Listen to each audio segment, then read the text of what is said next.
In today's video, I'll show you how to remove music from your Instagram profile bio in just a few simple steps.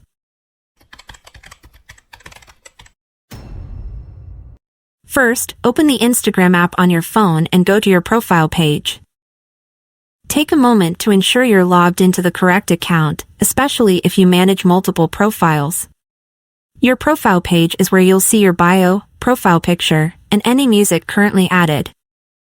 Next, tap on the song name and artist's name located under your profile picture. This will open the details of the selected song and present you with three options. Find the option labeled Remove Profile Song. It's the last option on the list. Tap on Remove Profile Song. Once the song is removed, go back to your profile, and you'll see that the music is no longer displayed in your bio. You can now customize your profile further or leave it as it is without any music. This feature is perfect for keeping your profile looking clean and focused. And that's it. Removing music from your Instagram bio is that simple.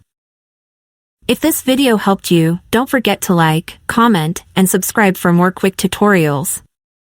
See you in the next one.